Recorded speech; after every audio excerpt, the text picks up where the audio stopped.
So we'll just finish up pressure here, then look at that homework that I assigned. So why don't we have a look?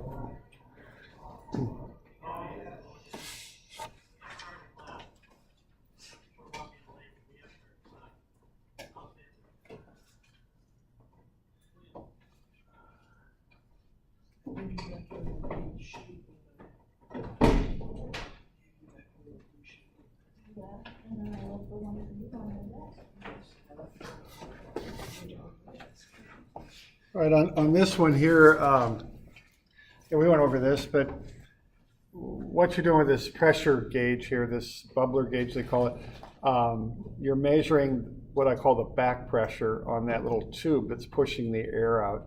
So you're finding the water pressure on that tube. Now keep in mind that the pressure pushes all different directions. So, you know, the atmospheric pressure is doing that. But when that occurs, what's happening is when it gets into the water, and even when it's in the air, but when it gets in the water, it pushes all different directions. So it's pushing up on that tube just as sure as it's pushing to the side and down. I kind of think of taking a stack of marbles or something, or a bucket of marbles, and pushing down on it. Those marbles will push out all different directions. That's how I think about pressure, okay? So we're measuring that back pressure. We came up with 26 psi. Well, we just convert that into feet, 60.1 feet. So what that means is there's 60.1 feet of water on that tube, okay? And that's the number that you need. You've also got 2 feet to get the tube to the ground, because the casing is 2 feet above the ground. That's pretty typical. And then you've got 100 feet of tube that goes downward like that. So you just do the arithmetic and get the remainder. The remainder is the depth of the well. It's 37.9. Okay. Got any questions on that? Sure. Yeah. Last after the top row, after it says 60.1 feet. Right. You have the 100 minus 2 minus the 60. Yeah. What's going on here is I know that I've got 100 feet of pipe that extends down into the well. So this distance here is 100. Okay. Is there a page number I can Google it? Where are we at? 77? Okay, we're on page 77. Okay. So we got 100 feet of pipe going into that well. We want to know how deep the well is, how far it is from the ground to the surface of the water. That's a number, you know, I was mentioning I measure the wells here on campus. Every year I have to report that number for the wells we have here on campus. And the reference point is the ground. That's the idea. So in this case, what you do, you'd figure out how much water is sitting on top of the bottom of that pipe. So how high above the bottom of the pipe the water extends, 60.1 feet. We also know that we got 2 feet from the top of the casing to the ground. So that allows us to do some subtraction and find that distance right there, which would be 100 total minus the 60.1 and also minus the 2. So what's left over is 37.9, and that's how far down it is to get from the ground to the top of the water. Okay. You'd get the 60.1 feet if you divide 26 by 0.433. Right. Yeah. This is right. 0.433, 0.433, and 2.31. They're reciprocals of one another. You know, so 2.31 is 1 over 0.433, and 0.433 is 1 over 2.31. They're mirror, I don't know, reciprocals is the word. Okay? And they're both on your formula sheet if you need them. You can use either one. You can divide by one or multiply by the other. It comes out the same. Okay. All right. So the 26 psi is a given? Right. That's what you'd read off of that gauge up top. Okay. And that's what you do with these things. You read the top gauge and then back into how deep the water is. There's other ways to do it, but this is one way to do it. You can build the tube there right into the, I don't know if they do the whole gauge into the well or not, but certainly you could leave that, that 100-foot copper pipe that extends down the well. You could leave that right in there, you know. Actually, you know, the way I do it, I've got a little electrode. I've got a tape with an electric sensor on the bottom, and when you hit the water, it completes a circuit. You get a light, and a little beep that goes off on top. I mean, that's maybe a more common way to do this. Another way to do it is to throw a pressure transducer down there too. You could get this number with a pressure transducer these days. Okay. All right. So we good with that? We doing all right? A side question, would the pressure sensor on a system like this be located on my, on the pressure tank itself, little gauge on that? Is that the pressure sensor? Let's see. Okay, now, just trying to think that through. I mean, if you've got a tank with the valve shut, you'll be measuring with that. You'd measure the pressure in the tank.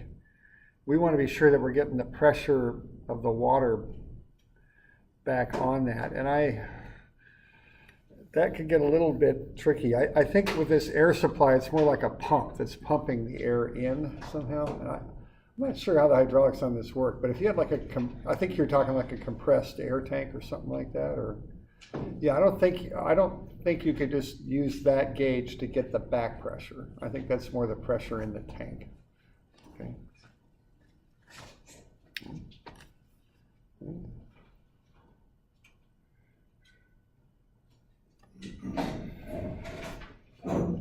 Right now, these pressure gauges, you know, the old ones that you would just read are called, and I would call it a Burden gauge. I don't know quite how to pronounce that, but that's how that is. It's just a simple gauge like that. These are kind of old school, but let's look at them a little bit.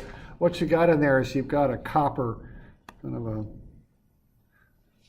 this is hollow. It's connected to whatever your pressure source is right here. So the water will get into that. And then what it'll try and do is it'll try and straighten out is what it'll try and do. As the pressure goes higher and higher, that'll try and be straighter and straighter.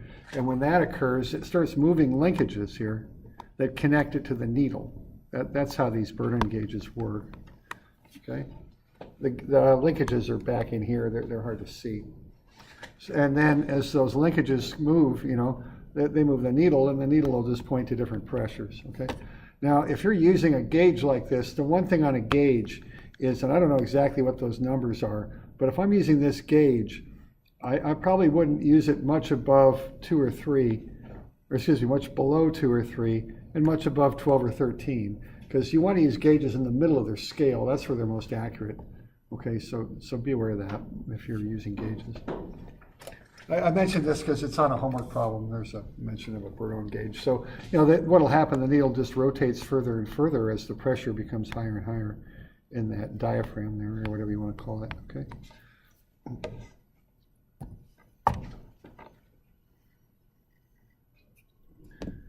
So why don't we look at some of these homework problems here?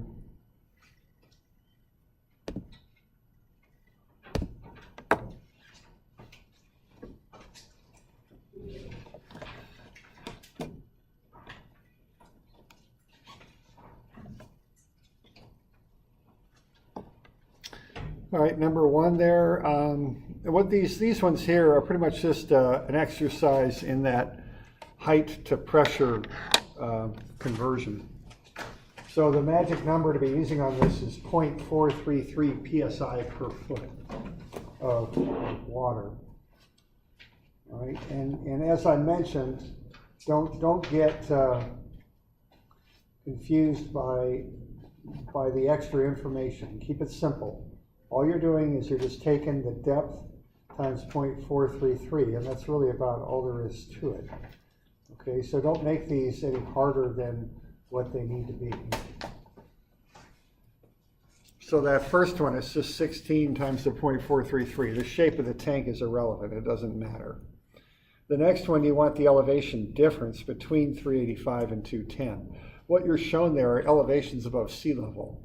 If you send surveyors out to measure stuff like this, which you would on a water tank in a municipal system, they're going to use sea level as their their 0 point, and they measure everything up from that. That way they can relate everything together. So that top of the tank's 385 feet above sea level, and then the hydrant is 210. Okay. Question on that, Yeah. because the water, does it matter if the hydrant sits above, if it's being bottom fed? They're connected, it just makes no difference. It's still, okay, It's the elevation difference. okay. Because see, that pressure will be higher at the bottom of the hydrant, but then it'll drop as you go up the hydrant, is kind of what's going on. Not significantly, because it's only, a few feet. Kind of depends on how deep that foot of the hydrant is. But anyway, it's not a significant drop, but it would. So it's just elevation times 0.433 done. I mean, elevation change maybe might be a better way to say it. Okay. Then the one after there, you've got the 24-foot depth, but now you've got a specific gravity. So if it was just water, it'd be 10.39 psi, but it's a lighter oil. So you got a specific gravity of 0.83, so you're down to about 8.63 psi on that. Okay. So any questions on those ones? All right.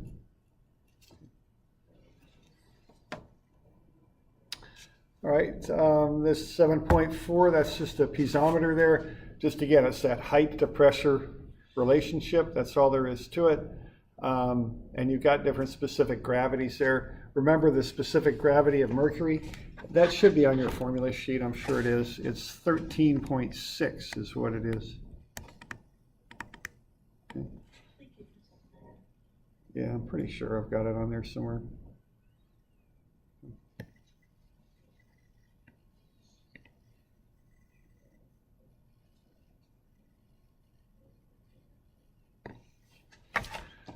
All right, the next one there, you're going the other direction. So remember, you've got that 1 foot is 0.433 psi, but you can go the other direction. That 1 psi is the reciprocal of 0.433. It's 2.31 feet.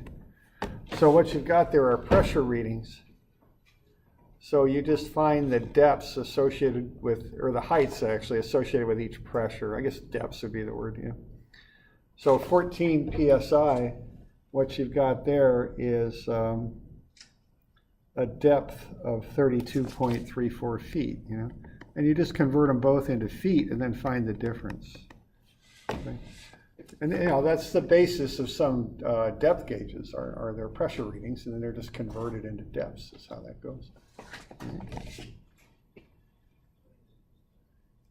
So we okay with those? Okay, the pressure in a city water system is 72 psi. How high above the water system could a building be constructed if the static water pressure, which is the normal water pressure if things aren't flowing? So we've got our pipe down here. We measure the pressure there. It's 72 psi. Kind of what the deal is up here, you can't drop below 20 psi. That's kind of the magic number for a water system that you don't want to drop below. So what you want to do is find what this height would be, is what you want to do there. Okay, keep in mind you got the answers to these in Moodle if you need them, and you're probably good to check those. All right. So again, you're just going to use that pressure to height relationship there and find the height difference.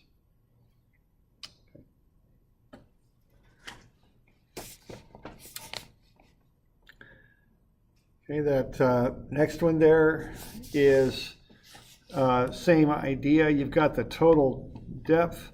You can find this depth due to the back pressure, and then subtract and find how far below the surface of the ground the water surface is.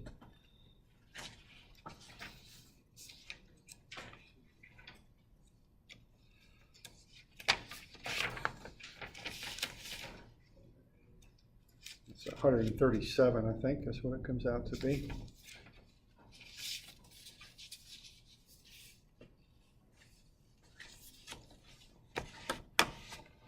Okay. All right, then we got this one here. We've got a tank. It's 3.86 by 3 feet. So that's the area at the bottom of the tank. We've got a pressure gauge on there. And what we want to do is replace the dial on the pressure gauge so that it will read out in gallons. So we want to have a gauge that someone can just look at and read gallons on it. Okay. And we're going to use a pressure gauge to do that, but what we're going to do here is we're going to replace the face there with a different face that reads in gallons. And we're going to use the same needle, same everything else. It's just, instead of reading in PSI, we want it to read in gallons. So you're going to have a reading here in gallons. So, that'll be 0 gallons there. You want to know how many gallons you've got here, how many gallons there, basically how many gallons here, okay? And I show you the original readings in pressure. It's 02468. And so the face is a little different than what you're seeing here. So it's 0, 2, 4, 6, 8, okay? And that's PSI. So you're going to want to take that PSI reading and convert it into gallons. So if the gauge reads 0 PSI, how many gallons are in the tank? If the gauge reads 2 PSI, how many gallons are in the tank, et cetera, et cetera. Okay. So we got any questions on that one?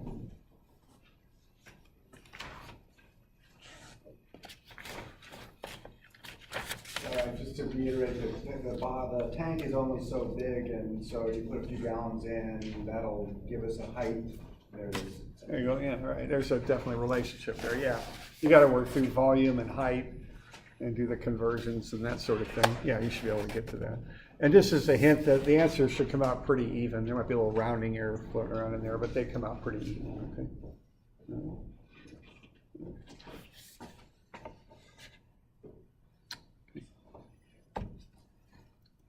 So we're good? Okay. All right, then we got these ones here. So, did I miss one there?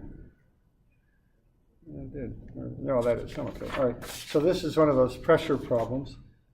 All right. So, the steps are the pressure is measured as 12 inches of mercury vacuum. Now remember, that word vacuum, that means you've got a negative pressure. So that word is equivalent to the negative symbol, minus.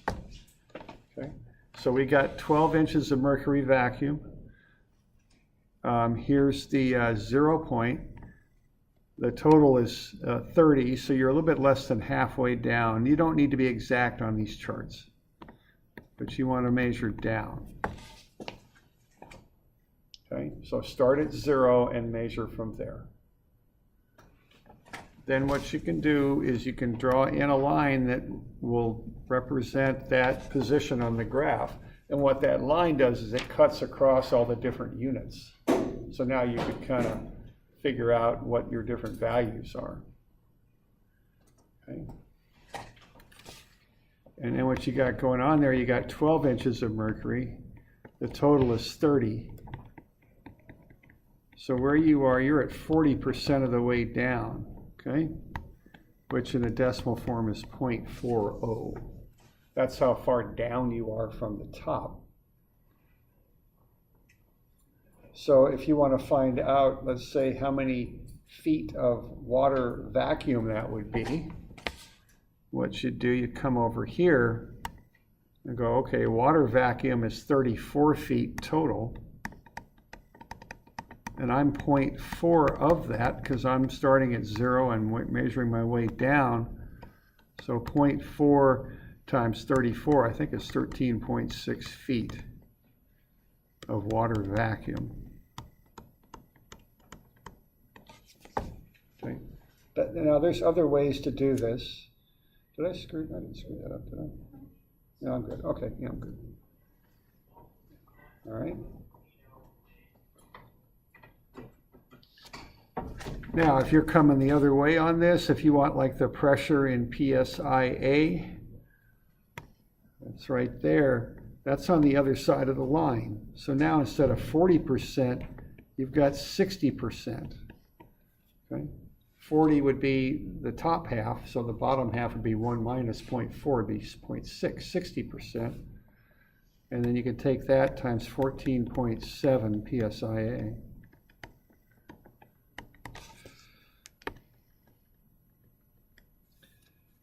Run the numbers on that, and you'll come up with 8.82 PSIA.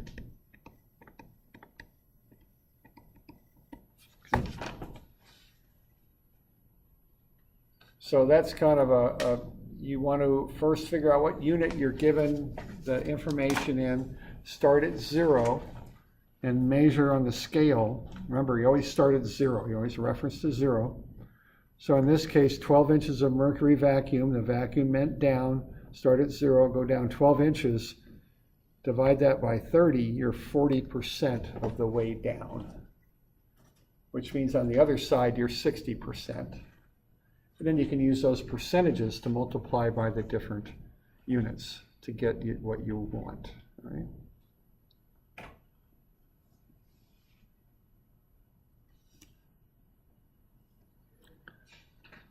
You doing okay with that? Okay.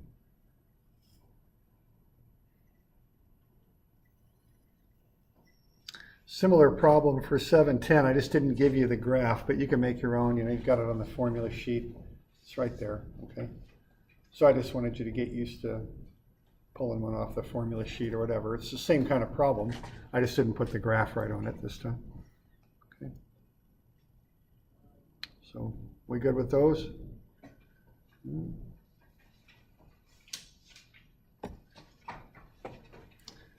Okay, the next one there.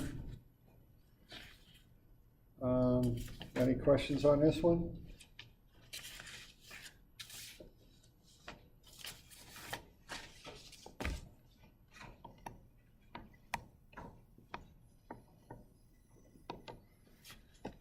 Thing I remember on this is that I'm looking at a difference, okay? And so, you know, if I were to call this A and B, A is pushing 14 inches of mercury towards B, okay? But B is pushing 14 inches of water towards A. That's the one thing you want to remember on this, is you do have to account for that extra water that the weaker side is holding up, you know? The strong side's holding up the mercury, but the weaker side's holding up the water.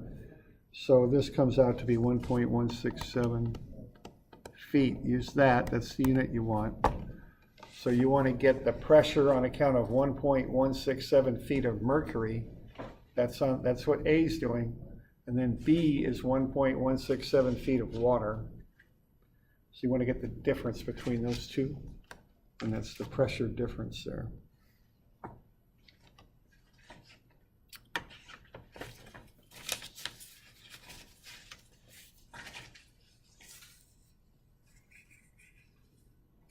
Got any questions on that? Okay.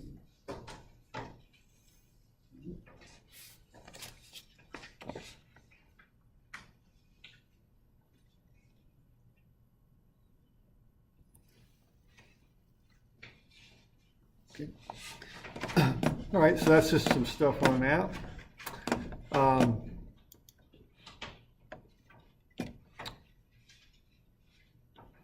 We're on to the next one here, which is force. Okay.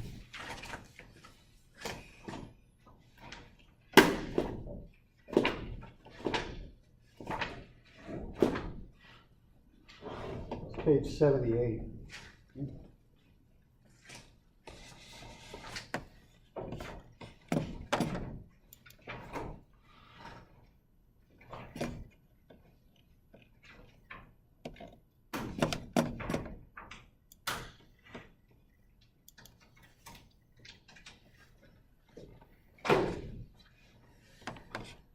All right, so this is another concern that we have when we're working in water systems, is the force that can build up in these systems.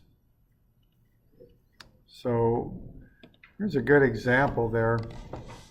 You know, if you've got Is it a T or an elbow? I can't quite, I bet that's an elbow, or a T, I mean. Okay. What's going to happen when you get pressure building up in this pipe with the valve on it, when you open that valve, you're going to get pressure that builds up going that way. All right. And that's on account of that pressure pushing against the wall of the pipe. So you're going to want to know what that force is so you can reinforce that some way to prevent that pipe from being kind of pushed on too much and starting to leak, okay? So these pressures that form can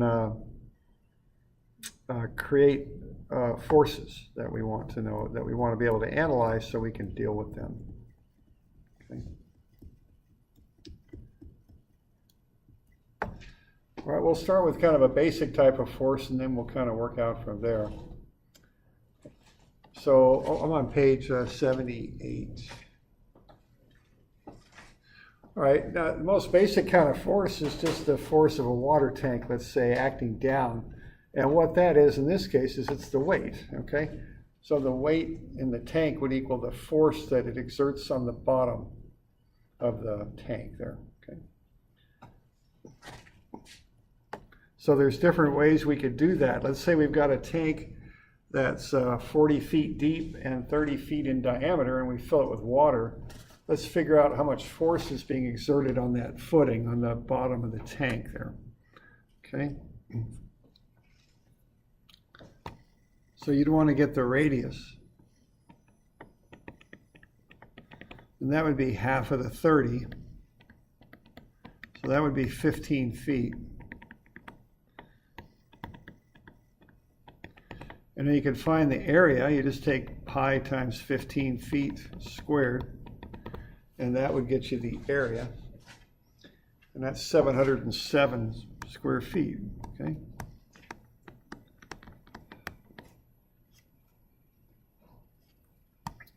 And once you got that, you can get the volume, and what that would be the area, the 707 square feet, times the height, 40 feet of water.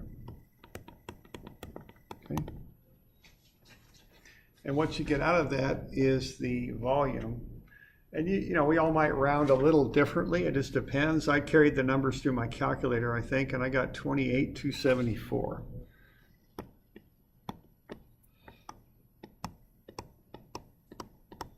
Now, as long as you're close to that, you're fine, okay? So that's how big that volume is. That's how much water that thing could hold, okay? Now, we know the density of water, it's 62.4 pounds per cubic foot. And what we know is we got 28274 cubic feet. So we could multiply that through easy enough. And you'd get a lot. You get 1,764,000. And again, the rounding might change these last numbers, but I got 318. So I just carried the numbers through my calculator and wrote that all down, okay? So what I did there, I found the radius first, squared it and multiplied it by pi to get the area, and then multiplied that times the height, and that got me the volume. And then I just said, okay, each cubic foot has 62.4 pounds, so from that I factored up to the weight. And what the weight is the force. So if you're designing that footing that takes the load of the tank and kind of spreads it out on the ground, you're going to have to design that thing for 1,764,318 pounds is what you'll need to do, all right? That's the idea. So, got any questions on that? Doing all right? Okay. But there's another way to do it, okay? Now, what we went over in class is that pressure is force over area. So you can back into that algebraically, just multiply both sides by the area and get the force is the pressure times the area. Okay. You can do it this way too. Now, if you do it this way, you got to be a little bit careful of your units, but you know, that's all fine. You could do that, all right? So why don't we find that pressure? And I've got this on page 79. Okay. So the average pressure on the floor, what's that going to be?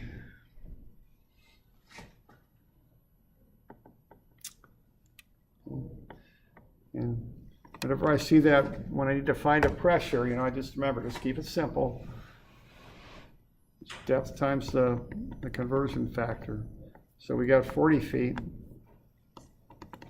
And we've got a depth, a conversion of 0.433 PSI for every foot. So we could do that, multiply it out, and we get 17.32. Now I'm used to writing that out as PSI, but in this case it might be worthwhile to remember that PSI means pounds, LB means pounds. That comes from Latin, I think is where it comes from. And then the SI is inches squared, so it might be worth to write it out that way. So 17.32 pounds per square inch, okay?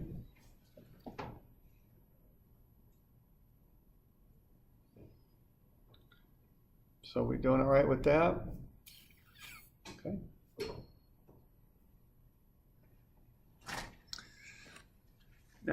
Now, if you want the force there, you can see you're almost there because you got pounds per square inch. So what we can do is multiply that by the area of the floor, okay? And that'll get us pounds. The units will come right out. Now, the one thing on this, though, is watch it, because you've got that diameter in feet, whereas the pressure is pounds per square inch. So you got to watch your units. Okay, you don't want to get an area in square feet because that won't match the inches. So what you want to do is get that converted into inches. So what we got here is the radius, and that's 30 feet over 2, and that's 15 feet. That's the radius. And then we take 15 feet, and of course there's 12 inches in a foot. And run the numbers on that, and you're going to get a radius of 180 inches. So that's the radius in inches, and it's important to get that so you match the pounds per square inch. That's kind of the deal.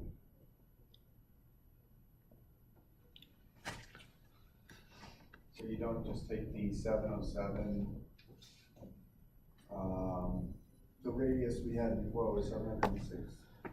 Yeah, because that's in square feet, that area, and it's just not going to match the per square inch on the pounds per square inch. I mean, you could divide it, multiply it by 12 inches, or? By 12 inches twice. You'd have to do it twice because you got square feet, so it'd be 12 times 12. Because you got each time you got an inch unit there, you got to convert it. So once 112 would convert one of those feet, multiply twice by 12 would convert the square feet, both of them. Is the 707 feet already squared? Yeah. So you have to convert it to inches squared. Yeah, right. So you have to take your 12 inches and square it to get this equivalent units. Yeah. So see what's going on there is you've got 1 foot is 12 inches, but that doesn't cancel because you got 1 foot here, but that only takes away one of the two. So you'd have to do that twice. And there's different ways mathematically to show that. You could just put a squared after the 12 inches, put it squared up there if you wanted, instead of writing it out twice. You could use 144 square inches per foot squared, different ways to do it, but you could do it that way too, okay? So it looks like you wrote 707 feet squared times 12 inches times 12 inches. Right. And that comes out to a very large number. Sure does, because if you think of painting little square inches on the bottom of that tank, you're going to paint an awful lot of them. So yeah, it should be large, because it's a big tank, and if you use square inches, there's plenty of them in there.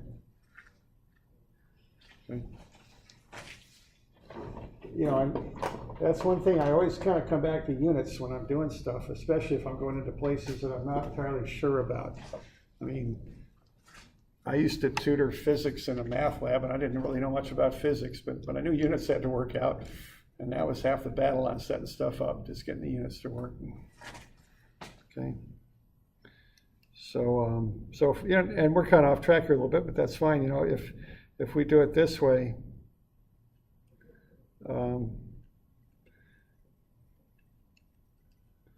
I would get, yeah, it's a big number, all right, 101,788. That's what I'm coming up with when I do it this way.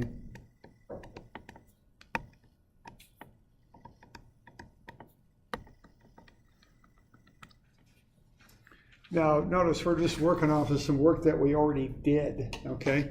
So if I were decided to use this approach, I just would have gone right to there and taken the area as being pi times 180 inches squared. You know, it's if I'm starting kind of from scratch and decide to do it this way, I'll get the same answer, 101,788. Okay.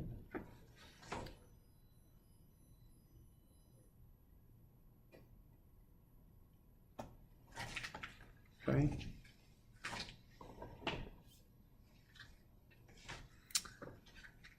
So let's see, what you've done is you've taken the radius, multiplied it by 12 inches, and then you multiplied that by pi and squared it. Yeah, right. I'm converting the 15 feet into the equivalent number of inches, which is 180. And then I'm just using pi r squared, but the units I'm getting this time are inches squared. Okay, because I know I'm going to want that down the line. Okay.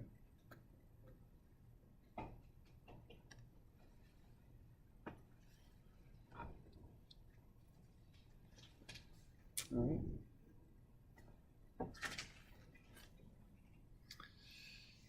And then to finish up here, I'm going to take the force, it's the pressure times the area.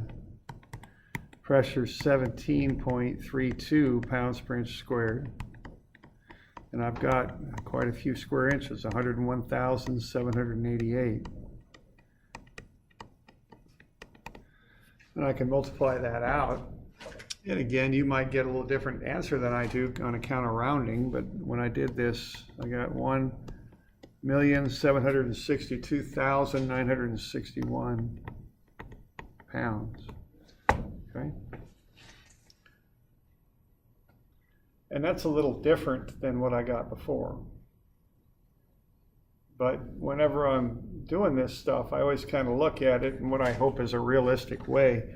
What I got before, and I think I even got a space there for you to fill that in, I got 1,764,318. See, that's what I got before. But those numbers are awfully close, and the difference is simply rounding. Now, they're, 1,500 pounds difference, but the numbers themselves are 1,700,000. So if you think of it proportionally, it's not that big of a difference. And the other way I can think about that is if I'm designing a footing here, am I going to design a very different footing for 1,762,000 some odd pounds than I would for 1,764,000 some odd pounds? Because you're going to throw safety factor on top of that. Yeah, right. So I'm not going to design any significantly different footing for those two values. So I always like to kind of keep that realistic idea in my mind when I'm rounding and thinking about this stuff. There's no difference between these answers, practically speaking. They're the same thing, essentially. Okay. All right. So we're doing all right with that? Okay. That's the starting point. And notice we used two methods for this, okay? There were two different ways of approaching it. Now, one thing to know about pressure is, again, as I mentioned, if you take a big stack of marbles or whatever, not that they would stand, but let's just get a big old stack of marbles, okay?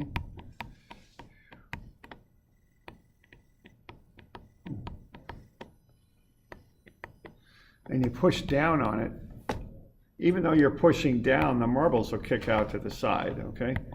So the idea here is pressure acts like that. Even though what causes pressure is gravity kind of pulling down on the water, the pressure acts in all different directions, okay? So we can use this F equals PA approach to find the force on a vertical surface. But the thing is, the important thing to remember is you want an average pressure. So in this example here, I've got a dam, and I want to figure out how much force is trying to push that dam down the river. Because when the water builds up behind the dam, you get pressure, and that pressure pushes right on the wall of the dam. It'll try and push it on down the river. So what we might like to know here, if we're going to design this dam, and actually I've done this, so what you do want to know is you want to know how much force is going to act on that dam. Because you've got to anchor the dam into the side of the river so it doesn't just get pushed on down. Okay? So we're kind of talking something like that, okay? There's the surface of the water. And you're going to get a big old force building up here, like so, that's caused by that water pressure, and that's going to push the dam down the river, okay? Now the thing on this one is that you've got to be a little careful on this because you've got a minimum and maximum pressure on account of this. So the pressure varies. So it's not quite so simple as F equals PA. You've got to get the average pressure times A. That's how you would figure this up, okay? Because the pressure right at the top water surface here is 0, and the pressure at the bottom is what, 8 feet times 0.433 psi per foot, okay? And that's going to be 3 point something or another, 3.64 or 4.6, is it 4.6? Yeah, 3.46, okay?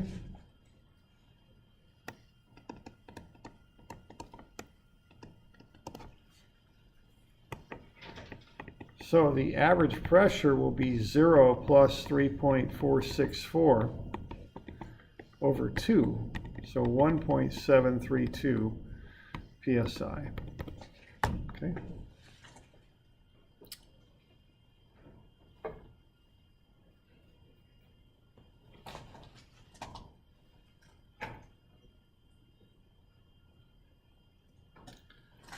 Now, a quicker way to do that would be to just say the average depth and use that to calculate your average pressure.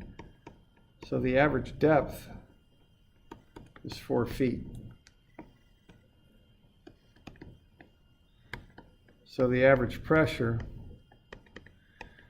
is 4 feet times 0.433 psi per foot, and that's 1.732 psi. Okay, same answer. So that's how I think of getting the average pressure. I just use the average depth.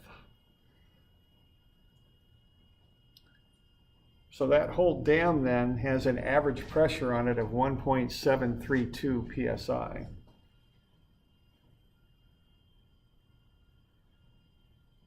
And what I've got here is that dam is 20 feet across or long. So what I'm going to want to do here is get the length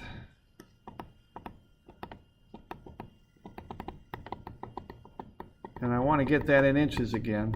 So 12 inches per foot is 240 inches.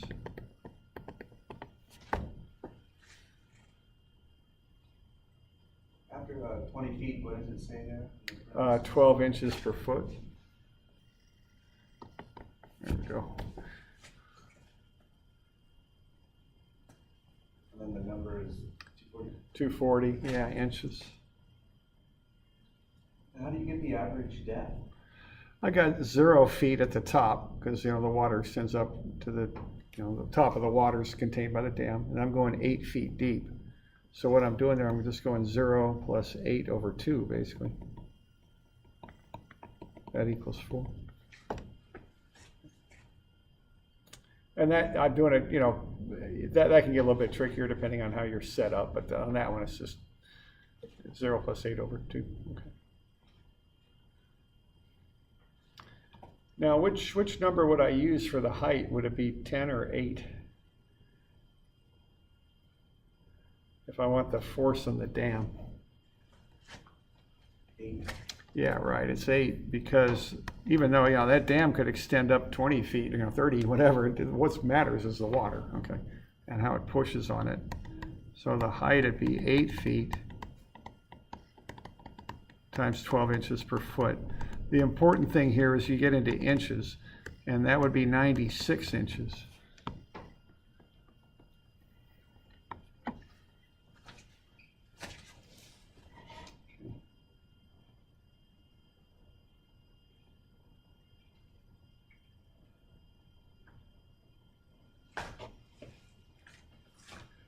All right, so that gets you all the information that you need to kind of plug in and get everything worked out there.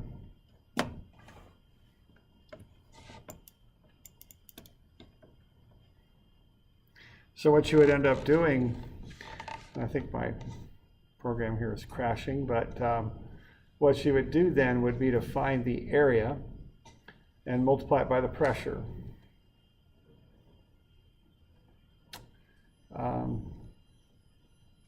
I think I'm about out of time here, and yeah, this isn't looking good. So, okay, why don't we just cut it here? Kind of program's going down, so we'll finish this up on Monday. Now remember that homework's due Monday too. Yeah, question there.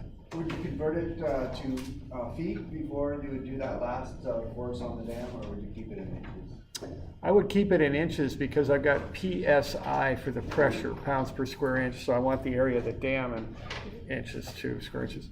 So it'll be very large, because I've got those feet converted into inches. So it'll be a large area. I think it was 23,000 and some odd square inches. It's a lot. Okay. All right, so you all have a good weekend. And remember that homework's due on Monday. The answers are right there in Moodle if you need them.